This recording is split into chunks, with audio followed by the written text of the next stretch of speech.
My name is Jody Wharton. I am an LSW. I am an Adult Protective Services Case Manager here at the Franklin County Office on Aging. Well, obviously being a social worker, I want to help people, and I believe I'm also a natural problem solver.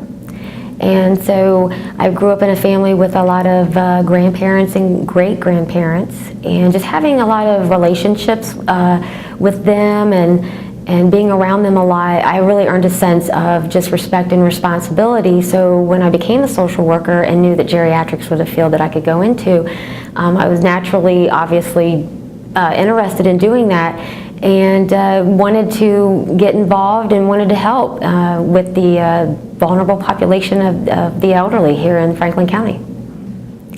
Well, we provide three main areas of service. The first one is case management, which means when referrals come in of elder abuse, we keep them on a caseload and do visits and things like that. Just a very generic type of case management. The second thing that we do is crisis intervention. We assist people that might be in need of some type of an emergency. We're definitely not like a 911 service, but we are emergency as far as investigations go with the Adult Protective Services and the abuse, neglect, and exploitation. And then we also do advocacy for our seniors. Those are the... To go more in depth, Adult Protective Services does the investigation of abuse, neglect, and exploitation. Abuse is whenever an elderly person over the age of 60 in Franklin County there's someone who causes some type of physical abuse, emotional abuse, psychological abuse, or even sexual abuse. That person could be an acquaintance, it could be a family member, it could be a worker that's in the home providing care. As far as neglect that's whenever, there's two types of neglect. There's a neglect from a caregiver, and that's when a caregiver fails to provide the goods and services to an adult that's over the age of 60 that's over the age of 6 would be like food, shelter, medication, doctor's appointments, paying bills, that type of neglect. Then there's also self-neglect. And self-neglect is when the elderly person themselves actually fail to provide the goods and services that they need to conduct activities of daily living, which would be, again, like paying bills, managing medication, making sure that they have food, they have shelter, and the services that we probably all take for granted.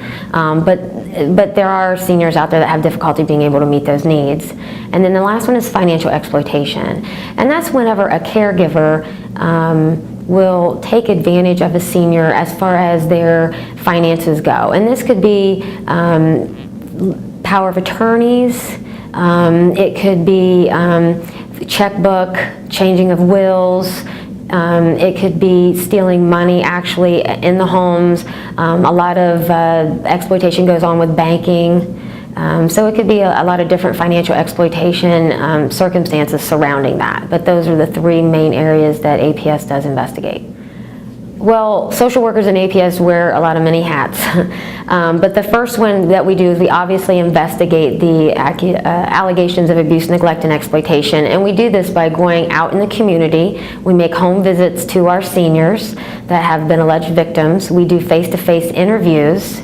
And we do a lot of risk assessments based on the allegations and their answers. We kind of determine what the risk factor is for them. And that also helps us determine how we're going to proceed with the investigation.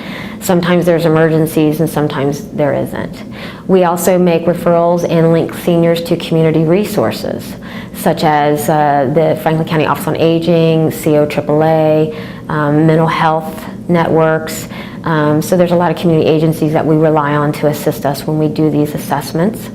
We also do crisis management and intervention. Like I said, there's emergency situations where we have people that do not have housing, they're homeless. We do have seniors that also do not have food. We have seniors that, due to mental status issues, end up needing to have court involvement with guardianships because they lack the support of family, friends, or just community resources at that point.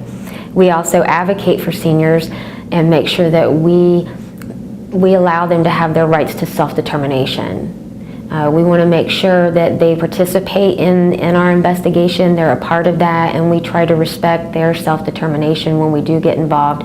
And then the most restrictive type of involvement we do in providing services is court.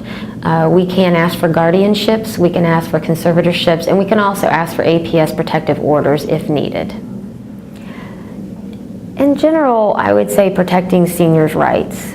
I don't think being a younger person in the community, I don't think we really truly appreciate the seniors and a lot of the difficulties that they go through with either mental or physical incapacities, and the lack of support and isolation that we find them in. So I personally want to be their advocate. I want to be their mouthpiece when they can't advocate for themselves because they don't understand how things work in today's world. I want to be their ears, their eyes, and I want to be just a very strong advocate for them. And I also, the most fulfilling part is to know that when I left a senior, that I provided the best service to them that I could, that they could be safe and live peacefully. I think the biggest quality that I see in myself and that I know with my coworkers that we all share is being fair and objective. When we go into investigations, there's a lot of allegations, and those allegations are just sometimes false, they're misleading. So being objective and fair when we do go into a situation, being a good listener, and making sure that you're not in there trying to rescue a senior. Seniors don't appreciate necessarily being rescued. They want to be a part of your process. As I said before, self-participation, self-determination. So we try to respect what they want and how they want this to develop as far as investigations and our involvement with linking to services. So being objective, being a good listener, being patient.